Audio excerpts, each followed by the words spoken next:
Nous avons plus d'une fois prononcé les mots théologie négative ou encore plus technique, apophatisme.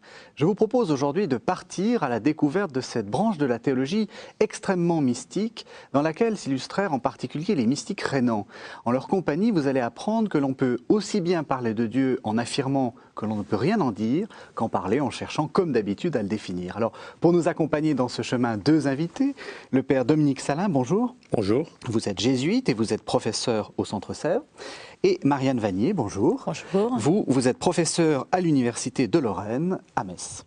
Alors, pour commencer, je vous propose justement peut-être de définir les mots que j'ai un peu lâchés comme ça dans le lancement, sans trop de préparation, et peut-être commencer par le plus difficile, qui est le mot apophatisme. Vous voyez, j'arrive même pas à le prononcer. C'est quoi l'apophatisme ?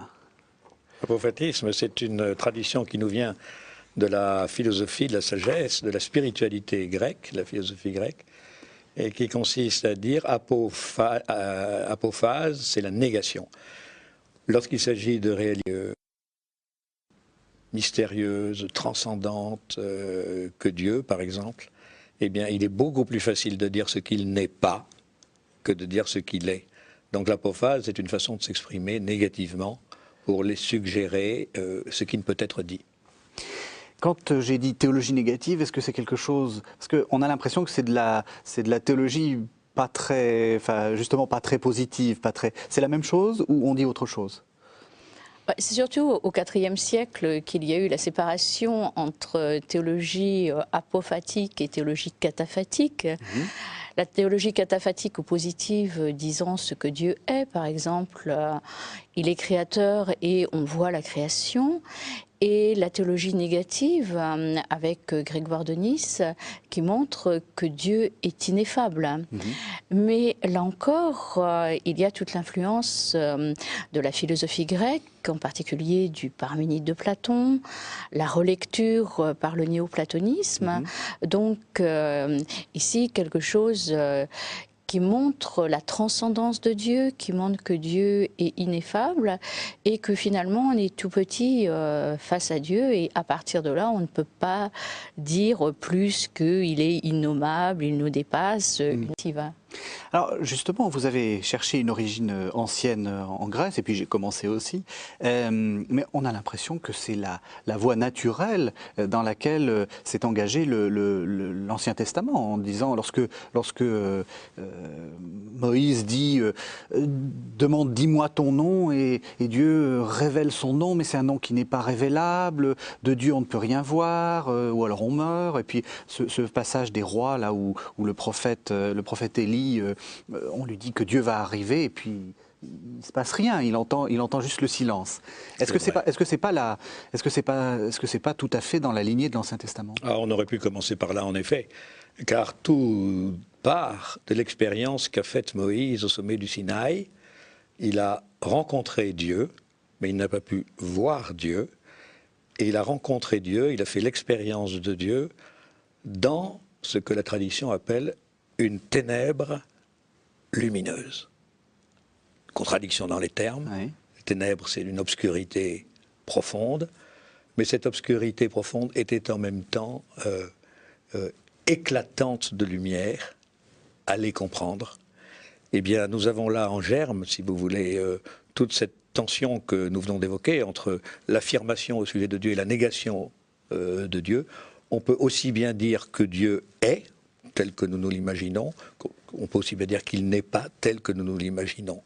Dieu, on ne peut le rencontrer que dans l'obscurité, dans la contradiction d'un discours qui dit à la fois oui et non. Ténèbres, lumière. Alors cet oxymore, pour employer une expression consacrée et un peu savante, c'est-à-dire qui associe deux termes contradictoires, va devenir un petit peu la matrice de tout le discours mystique, disons, théologique et mystique. À l'époque où théologie et mystique faisaient très bon ménage, ça a duré en gros jusqu'au XIVe siècle. C'est un peu après que ça s'est séparé.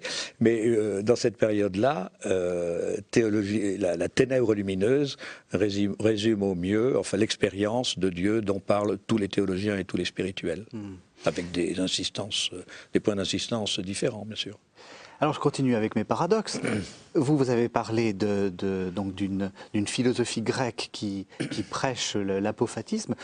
Dans notre image un peu naïve de la Grèce, c'est le contraire. On a l'impression que c'est des gens qui cherchent à définir. Alors à quel type de philosophie vous faites allusion? À celle de Platon, en particulier le Parménide, où justement il y a toute la réflexion sur l'un qui est inconnaissable. L'un, c'est quoi? C'est Dieu? Le principe, la cause, on ne sait pas exactement. Ouais. Et c'est un qui est inconnaissable. On peut remonter jusqu'à un certain niveau, celui de l'esprit, mais ensuite on ne peut pas aller plus loin. Oui. Et il y a une reprise par le néoplatonisme, mis à part par Plotin, qui voit les choses un peu différemment. Mais là, je penserais à la distinction qu'a faite Hans Urs von Balthasar entre la Grèce, les penseurs grecs et les penseurs chrétiens, en disant que pour les penseurs grecs, c'était le principe qui était inaccessible, ou encore la cause suréminente, tandis que dans la Bible, c'est le Dieu caché. Mais en même temps, si on prend Exode 3,14, et je penserai ici à saint Augustin, il y a d'une part le nom de la substance qui est inaccessible. Donc Exode 3,14, voilà. C'est le nom, hein, c'est dis-moi ton nom. Voilà, le tétragramme imprononçable. Voilà, c'est ça. Et ensuite, le nom de la miséricorde, qui est tout à fait accessible. Et un changement se fait, ce n'est plus un principe, mais c'est véritablement le Dieu d'amour, mais qui nous dépasse infiniment. Oui. Ce qui est intéressant, je crois, de noter, c'est que parallèlement, chez les Grecs païens, comme dans le christianisme, dans le judaïsme et dans le christianisme, ce qui hante, ce que cherchent tous ces gens-là, comme d'ailleurs en Asie les bouddhistes, c'est le pressentiment que nous sommes dans la dualité, dans le deux, oui. Mais le fond de la réalité, c'est un, c'est l'un. Alors qu'on l'appelle Dieu, qu'on l'appelle ce qu'on voudra, c'est l'un. Et la question, c'est l'homme, l'esprit de l'homme, peut-il atteindre à cette unité pendant sa vie? Je crois que c'est ça, au fond, le moteur de toute la recherche mystique et philosophique, on peut le dire, aussi bien chez les Grecs païens que dans l'univers judéo-chrétien. La hantise de l'un, la recherche de l'un, oui. Alors qu'on l'appelle Dieu dans le christianisme ou autrement. Mais pourquoi l'un? C'est-à-dire, pourquoi cette idée d'unité? C'est quelque chose... Parce que l'homme vit la dualité comme une tension insupportable. Nous faisons tous l'expérience d'être des gens tiraillés. Et nous rêvons tous de quoi? De peur, d'être unifiés intérieurement. Et puis peut-être de découvrir la clé de ce mystère qui fait que nous sommes embarqués tous les uns et les autres dans ce monde où nous n'avons pas demandé à naître. Mais y a-t-il quelqu'un, y a-t-il un metteur en scène, y a-t-il un organisateur, voilà, qu'est-ce qu'il y a derrière la multiplicité du monde créé, et en particulier la dualité? Est-ce qu'il n'y a pas une unité, source, originaire? Peut-on la rejoindre? À quelles conditions? C'est un peu la question de la théologie négative, du discours de la théologie négative et de la tradition mystique, je crois, païenne aussi bien que chrétienne. Alors on va rentrer dans la théologie négative chrétienne. À partir de quand cette tradition de l'Ancien Testament, qui est passée aussi par les Grecs, se fusionne, si on peut dire, dans le discours chrétien? Si vous aviez une sorte de point de départ de théologie négative, qui citeriez-vous? Elle remonte quand même assez loin, parce que on a déjà chez Philon d'Alexandrie le carrefour, du quasiment contemporain de Jésus. Oui. Ouais. Il y a chez lui un peu tout se creusait entre tradition grecque et tradition de l'écriture, et c'est le premier. Mais c'est surtout à partir de Clément d'Alexandrie, au IIIe siècle, ensuite les Cappadociens, un peu chez Augustin, de manière assez étonnante, et ensuite chez les mystiques rénants. Denis. Voilà, Denis. Denis, on en parlera. Mais pourquoi étonnant chez Augustin? Qu'est-ce qui surprend? Parce que ce que dit le Père Salin, c'est que c'est une sorte de voie mystique un peu. Et tous ces gens étaient un peu mystiques. Alors pourquoi est-ce que... et Augustin aussi était mystique. Ah oui, mais souvent on ne le présente pas comme un mystique. Ah, d'accord. Et on le présente comme plus un penseur positif. Donc là, c'est la dimension mystique de son œuvre qui est très importante et qui est mise en évidence. Oui, vous voulez dire, on imagine celui qui définit les termes, qui fait... Et alors, justement, chez Augustin, quels sont les passages où il fait de la théologie négative? On ne peut pas dire que ce soit un penseur de théologie négative. On a, à propos de la Trinité, justement le mystère de la Trinité qui échappe. Il essaye de la connaître à la fois par l'écriture, par la création, mais sa prière finale du De Trinitate montre que justement le mystère lui échappe. Je penserai aussi aux commentaires du psaume 41, comme un cerf altéré cherche après l'eau vive, tout ce désir de Dieu. Donc là, une dimension négative. Sinon, dans d'autres textes aussi, sur la béatitude, sur la vision de Dieu, le Dividendo Deo en particulier. Et parfois, à certains moments, dans les confessions aussi. Alors, si je vous ai interrogé là-dessus, c'est que c'est intéressant, c'est-à-dire qu'on peut alterner, on a souvent tendance, comme vous l'avez dit, à opposer apophatisme, cataphatisme, c'est ça, je ne me trompe pas, c'est-à-dire un discours qui dit ce qui n'est, enfin qui dit ce qui est, et puis un discours qui dit qu'il ne peut pas dire ce qui est, mais on peut, dans un même penseur, trouver des passages. Donc, cette opposition théologie négative, théologie positive, c'est un peu factice, on peut parler plutôt de régime théologique? C'est-à-dire que de temps en temps, on a une petite bouffée de théologie négative? Il y a une complémentarité entre les deux, parce que c'est toute la question aussi de la révélation.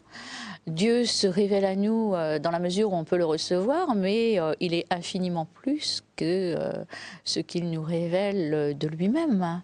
D'où ici la dimension négative. C'est ça, oui. On peut dire, pour répondre très précisément à votre question, que cette distinction, disons, entre théologie affirmative et théologie négative, le premier qui l'ait faite avec force, véhémence et systématisé, c'est celui dont nous avons prononcé le nom tout à l'heure, un siècle après Augustin, nous ne savons pas qui il est, c'est Denis. Alors c'est parfait, Denis l'Aréopagite. On a cru très longtemps que c'était le converti de Saint Paul. Oui, parce que dans son nom, Aréopagite, il faut entendre l'aréopage. Le converti de l'aréopage, qui serait ensuite devenu premier évêque de Lutèce, et à qui on aurait coupé la tête sur le mont Martre. C'est notre Saint-Denis. Voilà, notre Saint-Denis, le mont des martyrs. Le mont des martyrs. Alors, en fait, jusqu'au XVIIe siècle, on pensait que c'était lui, l'auteur de quoi? D'un tout petit traité de rien du tout, qui fait combien? 7-8 pages, minuscule, qui s'appelle Théologie mystique. Et dans ce traité, Denis explique que, en fait, si l'on veut atteindre celui qui est... Alors, il emploie constamment le suffixe hyper, qui est un suffixe hyper à la mode, hein, tous les jeunes aujourd'hui ils parlent hyper, mais enfin c'est hyper, qui est hyper ousios, c'est-à-dire au-delà de l'être, au-delà de tout nom, au-delà de tout langage, au-delà de toute vision, celui qui ne saurait être nommé, proféré, cerné, etc. Au-delà, il faut dépasser toutes les images, toutes les représentations qu'on peut avoir à son sujet, etc. Il invite à faire une espèce de saut par une négation radicale de toutes nos images et représentations pour nous unir à lui dans l'obscurité, comme Moïse, dans l'obscurité, mais une obscurité qui éclaire tout.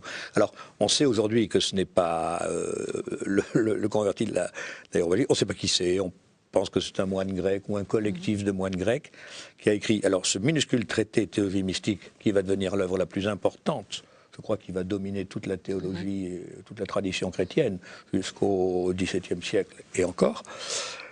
Et c'est au XVIIe siècle que finalement on dira non, ça ne peut pas être l'évêque, donc c'est un moine grec anonyme, mais c'est lui quand même qui est un peu le père, l'autorité suprême de tout ce qu'on va appeler ensuite le discours mystique. Je vous propose de l'entendre, enfin de l'entendre lu. C'est un passage du traité de la théologie mystique qui va faire notre première pause. Ce n'est donc pas sans motif que le divin Moïse reçoit l'ordre de se purifier d'abord lui-même, puis de s'écarter de ceux qui ne sont pas purs. Il entend après sa totale purification les trompettes aux sons multiples, voit de nombreux feux irradiés de leur pur rayonnement, et qu'ensuite, séparé de la foule et avec des prêtres choisis, il est au sommet des divines ascensions. Mais à ce degré-là, il n'entre pas encore en relation avec Dieu. Il ne le contemple pas, car il est invisible. C'est alors que Moïse s'affranchit même de ce qu'il voit et de ce qui le voit. Il pénètre dans la ténèbre vraiment mystique de l'inconnaissance. Il ferme les yeux à toute saisie par l'intelligence et dans une totale démission de tout ce qui se peut toucher ou voir, il appartient tout entier à celui qui est au-delà de tout. Il n'est plus à lui-même ni à personne d'autre, mais il est uni par le meilleur de lui-même, à celui qu'on ne peut absolument pas connaître, dans l'inactivité de toute connaissance, et par cette inconnaissance même, il connaît au-delà de l'intelligence.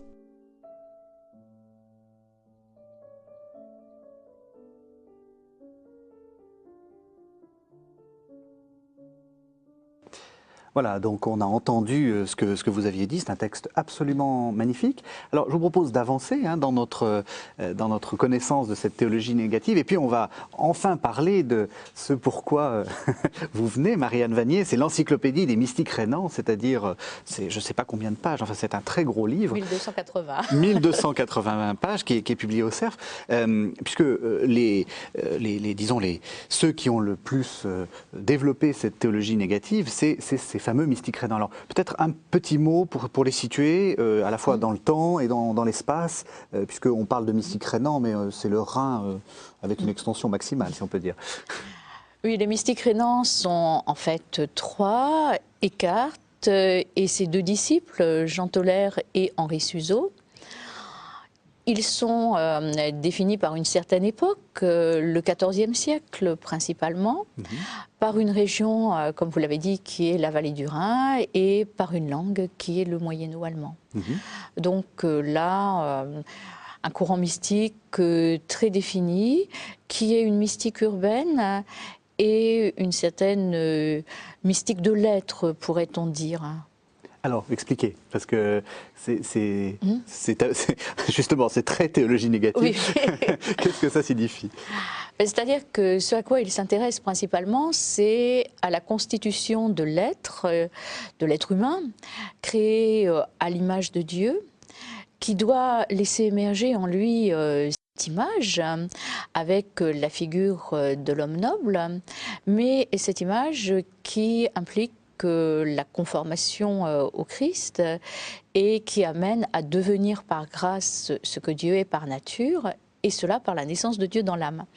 Alors ils sont à la fois disciples de Denis, mais quelqu'un comme Eckhart a pris beaucoup de distance par rapport à Denis et l'a entièrement repensé. C'est-à-dire, bon, c'était à son époque le divin Denis, donc l'autorité par excellence. C'est ce que le Père Salin a dit, justement, pour Eckhart, c'était le disciple de Saint Paul à l'Aréopage, donc quelqu'un qui était d'emblée une figure reconnue. Mais tout de même, il a pris ses distances par rapport à Denis, parce qu'il y a chez Denis un approfondissement très important, par exemple toute la question de l'un. Et Eckhart refuse toute espèce de dualité, c'est toujours l'un qui l'intéresse et non pas le multiple. Et même en parlant de la résurrection, il dit Marie-Madeleine ne voyait qu'un ange, n'en voyait pas deux, parce que deux c'est mauvais, c'est multiple. Donc il y a une recherche de l'unité fondamentale. Simplement, il y a autre chose. Il y a une expérience mystique authentique Descartes, sur laquelle il reste très discret, et c'est une expérience de la Trinité. Et là, on a quelque chose de différent, c'est-à-dire on a l'impression que chez Descartes, il y a une plongée dans la vie trinitaire qui l'amène à voir les choses différemment, c'est-à-dire à ne plus voir l'un comme tel, mais avoir un bouillonnement originaire. C'est-à-dire, il parle d'une boullitio pour commenter Exode 3,14, et pour s'expliquer, il donne... Boullitio, c'est un bouillonnement, enfin, voilà, c'est tout à fait... C'est le mot latin. Oui, oui. Donc, il voit Dieu en bouillonnement, voilà.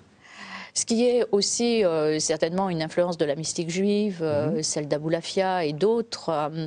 Mais ce bouillonnement l'amène à distinguer deux fontaines dans le Sermon 38.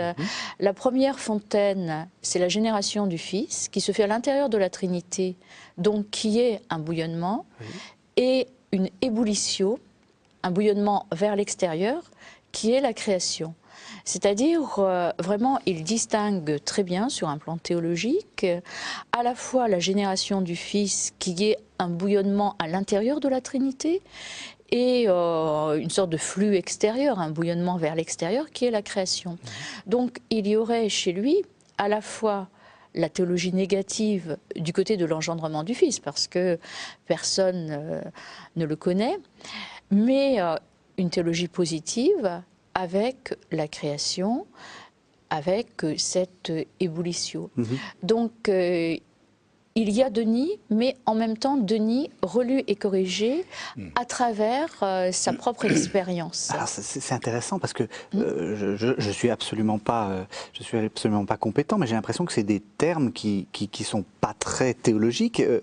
On a une idée d'où il a tiré ça? Il a des visions, il a des...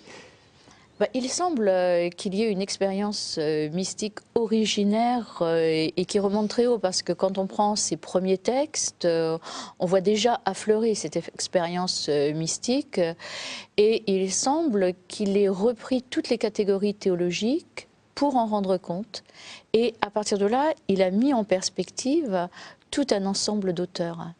Alors, bien sûr, Denis en particulier, mais aussi il a repris, réinterprété les philosophes arabes, Avicenne, Averroès.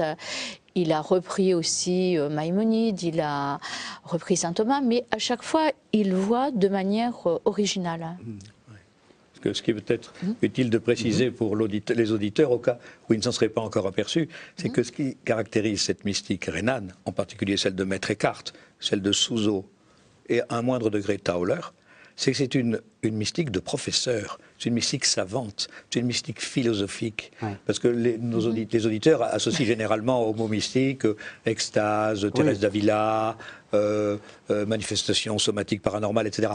Et là, vous vous rendez compte qu'il s'agit d'un très haut degré de conceptualisation extrêmement vertigineux, dans lequel, au fond, le penseur qui est Maître Eckhart s'avance aux plus extrêmes limites du langage et essaye de faire exprimer au langage ce que les mots humains ne peuvent pas dire, c'est-à-dire quoi? L'unité de l'homme et de Dieu. Parce que c'est ça dont il s'agit chez Maître Eckhart. C'est de dire, il parle de la Gleichheit, c'est-à-dire c'est pas seulement de la ressemblance de l'homme et de Dieu. L'homme n'est pas seulement à l'image de Dieu. L'homme devient Dieu. Il parle de déification, d'être, comme vous le disiez, par grâce, ce que l'homme est par nature. Mais c'est un propos extrêmement hardi, tellement hardi que... On va y venir, mais il a été condamné, bien sûr. Voilà. Mais je crois qu'il faut insister sur ce caractère spéculatif, hautement philosophique de la pensée de Maître Eckhart, qui fait que on ne va pas suggérer à tout le monde de lire, par exemple, ses traités, ses cours de philosophie. Il a été professeur à Paris. Donc, on va commencer peut-être par des sermons en allemand. Mais enfin, nous allons y venir. Oui, peut-être aussi, c'est très bien. Comment le positionner? Il est donc un Allemand. Il est dominicain. Comment on peut expliquer ça, à part peut-être par ses visions et par sa mystique, comment expliquer tout d'un coup que ça soit lui et à ce moment-là? Est-ce qu'il est à la confluence de plusieurs lignes de force ou on ne peut pas l'expliquer simplement, cette sorte d'effloraison mystique au XIVe siècle? Oui, il y a une explication immédiate, c'est-à-dire le XIIIe siècle était le siècle des grandes synthèses théologiques, des sommes théologiques. Le XIVe, il y a une dimension mystique qui revient, et lui est à la fois Lesemeister, professeur.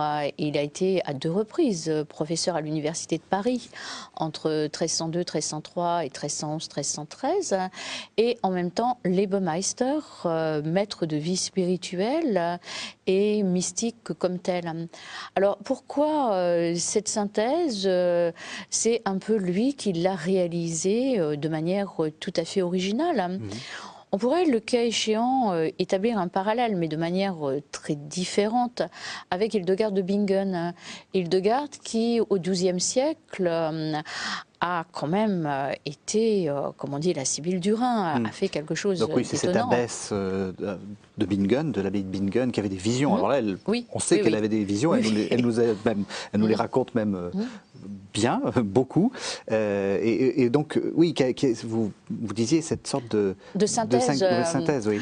Et Eckhart, d'une autre manière, tout à fait différente, ça n'a strictement rien à voir, qui, lui, a apporté une contribution tout à fait originale au mysticisme spéculatif, cette fois au XIVe siècle.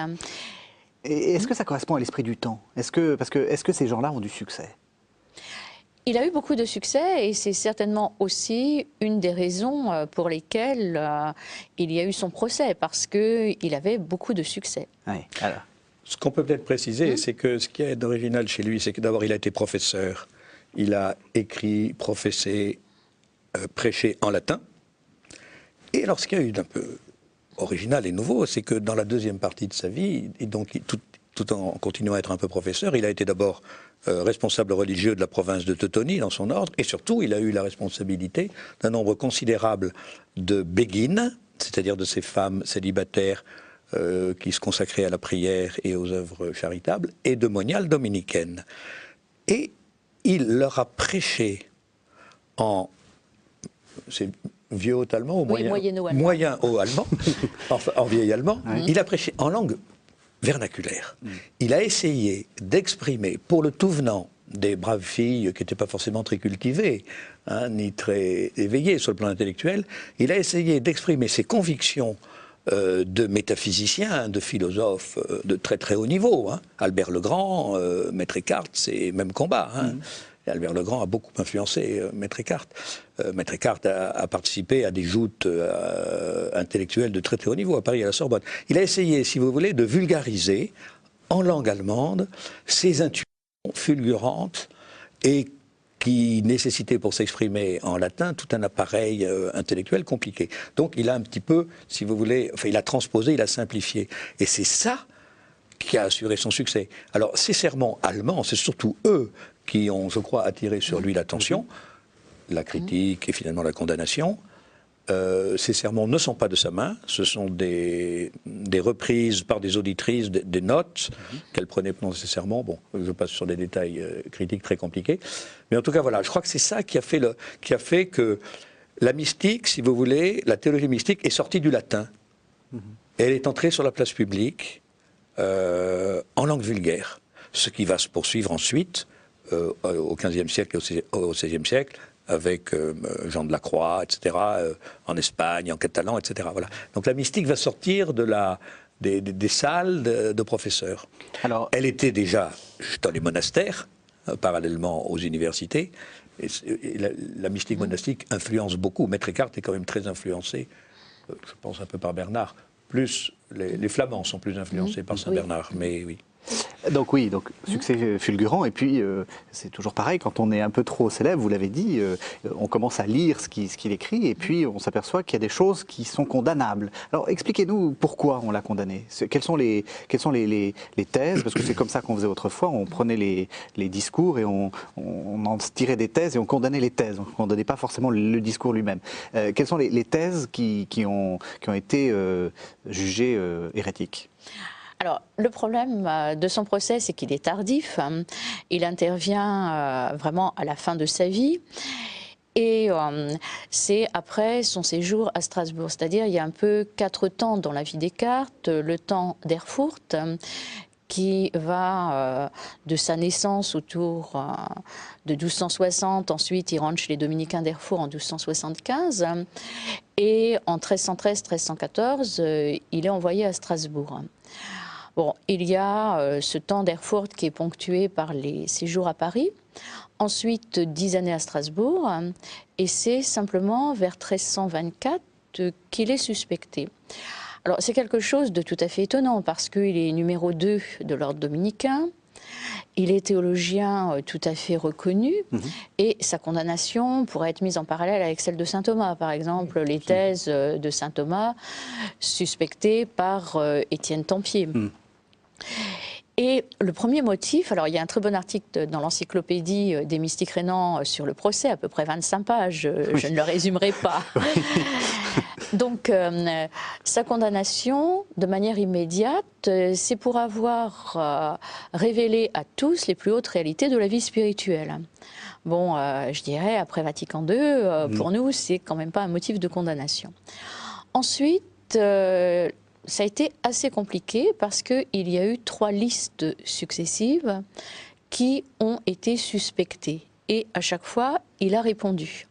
Mais il ne faut pas oublier qu'il a été dénoncé par 2 frères de son ordre, 2 dominicains, Guillaume de Nidec et Herman de Sumeau, par jalousie. Et qu'ensuite, le relais a été pris par l'archevêque de Cologne en raison de l'opposition entre réguliers et séculiers. Donc tout un ensemble de motifs qui ne sont pas clairs. Et la difficulté avec la pensée des Descartes, c'est que c'est une pensée dialectique. Non, donc voilà, il va affirmer une chose et son contraire. On a fait aussi allusion aux oxymores. Or, il les utilise.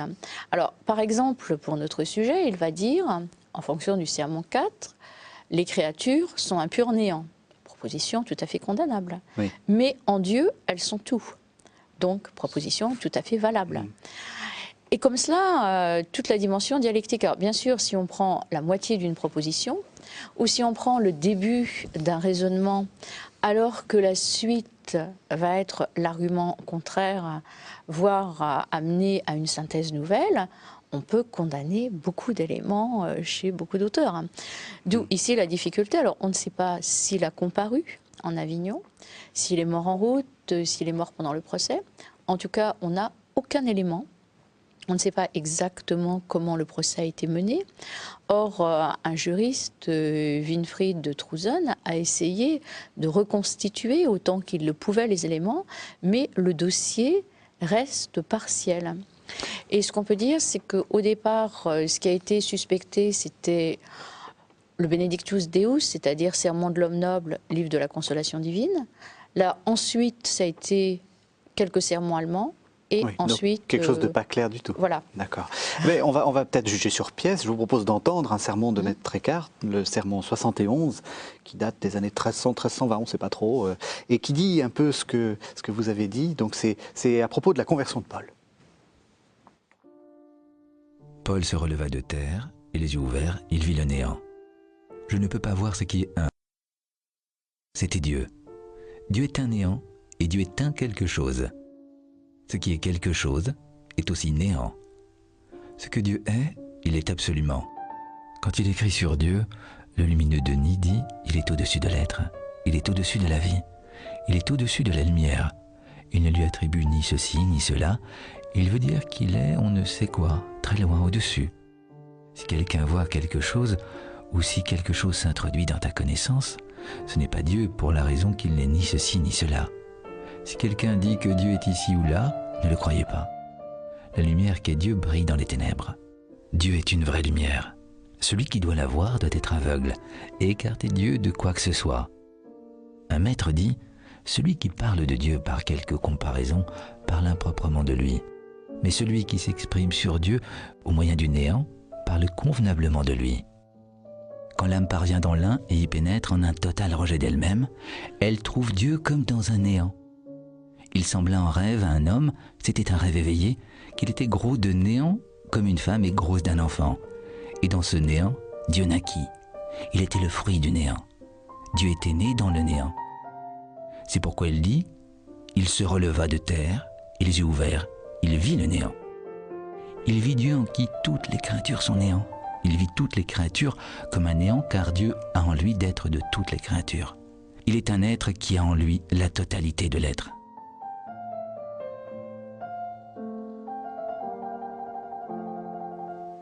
Alors voilà, un texte absolument majestueux, magnifique, tout à fait étonnant, et qui se conclut par « Il est un être qui a en lui la totalité de l'être ». Alors peut-être un mot sur la langue. Sur la langue de cette théologie mystique, parce que vous avez dit, ils disent que Dieu, on ne peut rien en dire, mais enfin, ils disent des choses. Comment est-ce qu'on fait pour dire sans dire ? Comme disait Marianne tout à l'heure, on affirme une chose et son contraire. C'est-à-dire que le langage mystique, au fond, c'est un langage poétique. Vous savez, la manière de s'exprimer originelle du mystique, c'est la poésie. La matrice du discours mystique européen, chrétien, c'est un poème d'amour. C'est le Cantique des Cantiques, dans lequel le nom de Dieu n'est pas prononcé. C'est une amante qui se plaint de l'absence de son amant. C'est aussi l'autre matrice, c'est le prologue de Jean, sur un tout autre registre, plus abstrait. Mais c'est un registre poétique. Et donc, la poésie, elle s'exprime par quoi? Elle procède par quoi? Par métaphore, par image, et elle procède aussi par oxymore, par contradiction. Cette obscure clarté qui tombe des étoiles. Voilà. Ou bien la métaphore, cette faucille d'or dans le champ des étoiles. Bon. La poésie s'exprime comme ça, par image, par approximation. La poésie ne prétend pas dire la réalité. Et c'est la différence entre le langage mystique et le langage poétique ou philosophique. Parce que le langage théologique, stricto sensu, ou le langage philosophique, prétend dire la réalité. Le langage poétique est modeste. Il vous dit, moi je ne peux pas vous dire, c'est indicible. Je vais vous suggérer, par la métaphore. Eh bien, en fait, Maître Eckhart, il fait de la poésie, d'une certaine façon. Il fait de la poésie lorsqu'il parle de la citadelle de l'âme, du Burgelei, le petit château intérieur qui sera promis à grande fortune chez Thérèse d'Avila. Ben, c'est une image, n'est-ce pas? C'est l'image à la fois. Ça veut dire que Dieu, il est dans la citadelle de l'âme. La citadelle, c'est au cœur de la ville, ce qui est au centre, et en même temps, c'est au-dessus. Parce que la citadelle, ça domine la vie. Eh bien, Dieu, il est plus intérieur à moi-même que moi-même, et plus au-dessus que ce que j'ai de plus haut, comme dit saint Augustin. Intimior intimo meo et summo meo. Donc, voilà, des contradictions. Ceci et cela. Dieu est tout et Dieu n'est rien. L'homme est tout et l'homme n'est rien. On se débrouille avec ça. Oui, parce qu'il dit en fait quelque chose d'assez... Il explique quelque chose d'assez concret, qui est peut-être son expérience mystique, là. C'est lui, Paul, d'une certaine façon. Oui, alors justement, ce texte est tout à fait classique pour Denis, parce que Denis reprend cet épisode de saint Paul sur le chemin de Damas, mais en filigrane, on a l'impression Eckhart, que... vous voulez dire? Non, Denis aussi. Ah oui, d'accord, pardon. Oui, mais Eckhart relie cet épisode à partir d'expériences mystiques. Et il joue sur l'être et le néant. Et cela renvoie à toute son ontologie, parce que l'œuvre latine, on l'a en partie perdue. Ce qui nous reste, ce sont essentiellement ses commentaires de l'écriture. Mais dans son œuvre latine, il a dépassé l'ontologie. C'est-à-dire, au lieu de dire Deus est esse, Dieu est l'être, il a dit esse est Deus. L'être est Dieu. Donc, l'être n'est qu'un attribut de Dieu. Et Dieu est au-delà de l'être. C'est presque de l'ontothéologie. Or là, dans ce texte, on a Dieu assimilé au néant, bien évidemment. Dieu n'est pas le néant, mais on ne peut rien en dire. Il est innommable, il est ineffable. Et c'est bien son expérience. Et cela le situe aussi par rapport à la théologie de son époque. Et il devait être gênant pour ses contemporains. Bien sûr. Parce que... Même encore maintenant. Hein. Même encore maintenant, quand vous dites Dieu n'est rien, les gens ont un petit mouvement de recul. Oui. Mais on peut connaître. C'est-à-dire que Dieu a la propriété, ou l'homme a la propriété de faire naître Dieu en lui, ou Dieu a la propriété de s'engendrer en lui. Comment on peut expliquer ça ? Non, c'est toute une théologie de la grâce. Là, c'est un point qui est vraiment très important et assez peu travaillé. C'est que vraiment, il est disciple de saint Thomas pour la théologie de la grâce. Et il ne dit pas justement devenir Dieu, mais devenir par grâce ce que Dieu est par nature. Alors, il reprend bien sûr Maxime le Confesseur, les questions à Thalassios, mais en même temps... Et saint Paul. Et saint Paul. Tout ça, ça remonte à saint Paul. Oui. Il voit à chaque fois l'accueil, et c'est toute son attitude qu'il préconise dans son programme de prédication, le détachement, c'est-à-dire se désencombrer de ce qui est secondaire pour accueillir la grâce de Dieu et pour accueillir la... Lorsqu'il est venu à Strasbourg, c'était pour régler l'affaire du libre-esprit, et le libre-esprit c'était un mouvement qui préconisait une autodivinisation. Et Eckhart, de manière très subtile, a dit non, non, pas du tout. Mais justement, tout est reçu par grâce. Et il y a en arrière-fond toute sa théologie trinitaire et aussi toute sa christologie, parce que la figure qu'il donne à Strasbourg, celle de l'homme noble, c'est devenir un autre Christ, ou encore être conformé au Christ. Alors on retrouve l'unité, mais à la différence de Denis qui en reste à l'abstraction, Eckhart resitue tout de manière théologique à partir de son expérience de la Trinité et à partir de sa rencontre du Christ. Et c'est là beaucoup plus profond et bien sûr très subtil. Alors parfois, si on lit trop vite, on peut dire c'est déviant. Non, ce n'est pas déviant, mais il faut aller jusqu'au bout. C'est là la difficulté. Alors on arrive lentement à la fin de cette émission, il nous reste une dizaine de minutes quand même. Vous avez, Père Salam, parlé de Thérèse d'Avila, vous avez parlé aussi de Jean de la Croix. Quelle est la postérité finalement de cette mystique rhénane? Ou est-ce qu'on peut lui trouver une postérité, ou alors est-ce que c'est simplement des ressemblances? C'est-à-dire, est-ce que finalement, comme c'est une théologie mystique, tout bon mystique peut être un mystique rhénan d'une certaine façon, même s'il n'habite pas le Rhin au XIVe siècle? D'abord, il faut savoir que la mystique rhénane, que Maître Eckhart n'a pas été lue après sa condamnation. L'œuvre de Maître Eckhart émerge lentement des archives depuis le début du XXe siècle. On n'a pas lu Eckhart jusqu'au XXe siècle. On lisait son disciple, Tauler, qui est beaucoup plus abordable, qui était pas tellement un professeur, qui était plutôt un Lebemeister, un maître de vie spirituelle, un prédicant, un directeur spirituel, et les sermons de Tauler, qui menait une doctrine assez proche de celle Descartes, un petit peu différente, mais ont été lus et ont eu une immense influence sur tous les mystiques suivants. Mais parallèlement à ce courant assez spéculatif qui était la mystique rhénane, il y a eu la mystique flamande, qui est très différente, avec Ruysbroeck.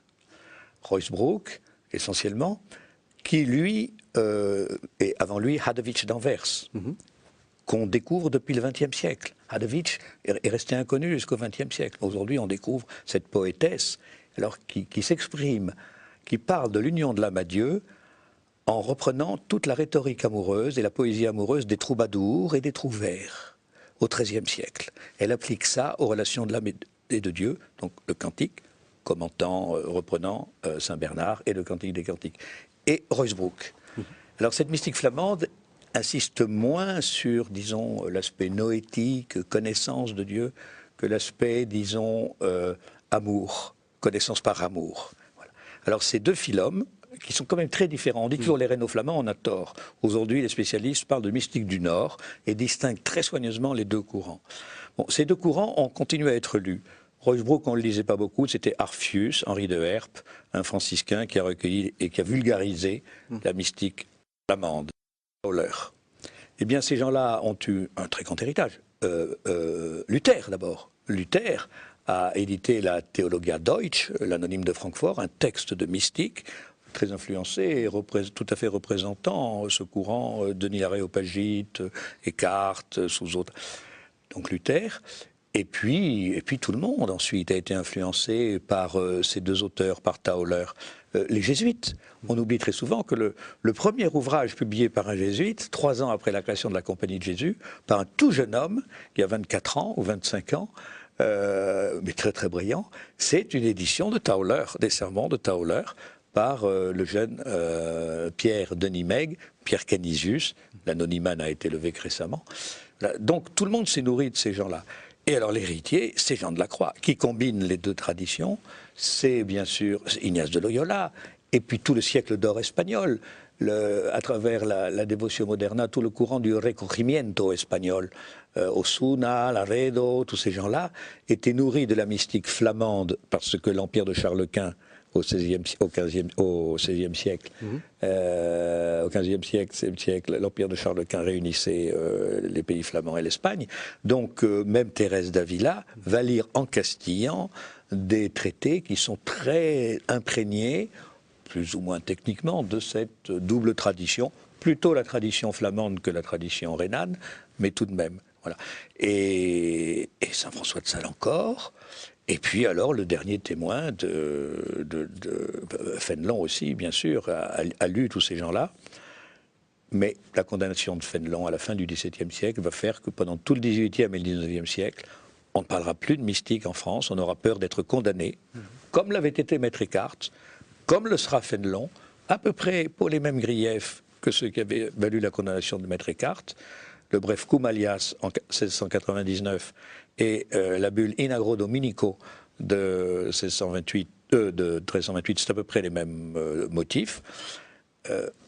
On a peur d'être condamné pour cuilletisme. Pendant 2 siècles, le cuilletisme va venir le spectre. Et ce n'est qu'au XXe siècle que la recherche s'est enfin libérée et qu'on redécouvre ces grands auteurs, y compris ceux qu'on n'avait plus jamais lus, Maître Eckhart ou même Ruysbroeck.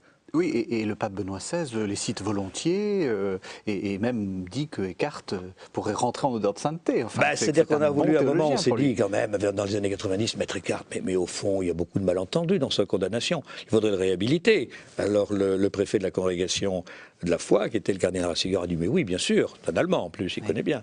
Il a dit bien sûr, il faut le réhabiliter. Et puis quand il a pris connaissance un peu du dossier, il a dit mais au fond, il n'a jamais été condamné. C'est seulement 26 propositions plus 2 qu'on lui a prêtées qui ont été condamnées. Et lui-même a toujours dit que ces propositions, il les comprenait. Il ne fallait pas prendre la phrase comme ça telle qu'elle, il fallait lui donner le sens que lui donnait dans le reste de son œuvre et qui était conforme à celui de l'Église et qui ne prétendait pas dire autre chose que ce que dit l'Église. Alors, le cardinal Ratzinger a dit on ne va pas réhabiliter Descartes, ce serait ridicule. Alors, on arrive à la fin de l'émission. Quel conseil de lecture, à part l'encyclopédie des mystiques rédempteurs, vous feriez à quelqu'un qui voudrait rentrer un peu dans cette mystique-là et avec quelle précaution ou en développant quelle qualité de lecteur? Alors, on a donné un peu un outil de travail avec l'anthologie des mystiques rénants et il va y avoir aussi l'anthologie Nicolas de Cuse. Mais pour Eckhart, le livre le plus simple peut-être serait les entretiens spirituels. C'est-à-dire ces entretiens qu'il avait le soir en tant que prieur d'Erfurt avec les novices en moyenno-allemand et il répondait aux questions des novices qui sont aussi nos questions, par exemple l'esprit libre, des questions tout à fait intéressantes et ce serait une bonne porte d'entrée. Pour Tolaire, ses sermons sont relativement faciles. Pour Suso, plus sa vie par exemple que l'on trouve dans l'exemplaire. Oui, parce qu'il a écrit une vie. Oui, oui. Comme Thérèse d'Avila, d'ailleurs. C'est la même. Non, mais c'est ça, hein, c'est la même filiation, vous avez tout à fait raison. C'est une vie écrite par lui-même, comme Thérèse. Et on lui avait demandé. Oui, et Thérèse aussi. Oui. Quel est comment il faut les aborder parce que c'est presque de la poésie. Le Père Salin a raison, il y a quelque chose. Tout à fait. D'ailleurs, celui qui a fait redécouvrir les mystiques des Pays-Bas, c'est un poète, c'est Maeterlinck. Oui, et justement, la dimension poétique est tout à fait intéressante. Luther disait Descartes qu'il était l'orfèvre de la langue allemande. Alors, il faudrait les lire en langue originale.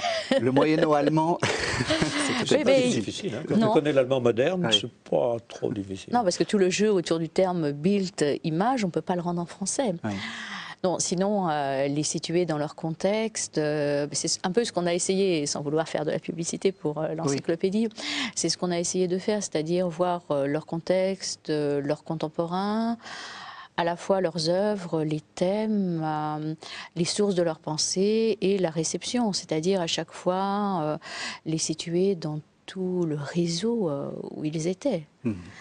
Mais sinon, leurs textes sont aussi parlants par eux-mêmes. Alors bien sûr, les sermons allemands Descartes sont aussi tout à fait intéressants. Ou bien le livre de la consolation divine, le sermon de l'homme noble. L'œuvre latine est plus difficile. D'accord. Si vous vouliez résumer d'un mot, ce que ça vous a apporté, vous, parce qu'on arrive à la fin de l'émission, vous, cette lecture, qu'est-ce que vous diriez ? Qu'est-ce que ça apporte à quelqu'un qui découvre ça? Ça l'amènera à percevoir, à une très profonde méditation sur le langage, les limites et les richesses du langage. Et notamment sur la notion d'ineffable, parce qu'au fond Dieu c'est l'ineffable. Mais qu'est-ce que l'ineffable? L'ineffable fait beaucoup parler quand même. Oui, on en dit beaucoup. Beaucoup. Et le christianisme ne peut se résoudre au silence. L'expérience de Dieu, l'itinéraire spirituel chrétien, ne peut pas s'achever dans le silence. Ça, c'est la mystique grecque païenne qui aboutit à Sigé et Sikia. Le silence. La quiétude, le repos. Non. Comme Michel de Certeau, le grand spécialiste du discours mystique, à qui nous devons beaucoup, l'a souligné, la mystique chrétienne, de fait, le silence est capital, mais il est toujours articulé sur le verbum, sur le verbe. Le verbe s'est fait chair. C'est quand même ça. Si la naissance de Dieu en l'âme, oui, mais c'est la naissance de la parole dans la chair humaine, dans le corps de l'humanité. Donc, c'est vrai que le langage est habité, est organisé autour d'une absence, que tout nous parle d'un absent, avec un grand A, d'un autre, avec un grand A, qui n'est pas là, qui nous manque à tous, en chacun de nous, collectivement, au cosmos. Il y a de l'absence. Et la philosophie moderne du langage a mis en évidence combien, précisément, on repose sur l'absence. C'est l'absence qui fait parler, enfin Mallarmé. Oui. Je dis fleur, absence de tout bouquet. Oui. C'est parce que les choses ne sont pas là qu'on parle. Donc toute la structure du langage repose sur l'absence. Et au fond, les mystiques rénants et la tradition de la théologie négative amènent à prendre au sérieux ce travail du négatif, de la négation, au cœur même de toute affirmation. Alors, quelques conseils de lecture, les 2 tomes des mystiques rénants, hein, que vous avez dirigés alors avec un grand nombre de collaborateurs, qui est paru aux éditions du Cerf. Il y a 2 tomes, le tome encyclopédie et puis le tome anthologie. Et puis, Dominique Sanin, vous nous avez amené 2 livres, L'abandon à la providence divine, qui était attribué à Jean-Pierre de Caussade et qui est paru chez Desclés de Brouwer, Bellarmin, et puis de Louis Lallemand, La doctrine spirituelle. Voilà, merci de nous avoir fait découvrir cette fameuse théologie négative et ses mystiques rénants, et merci de nous avoir suivis.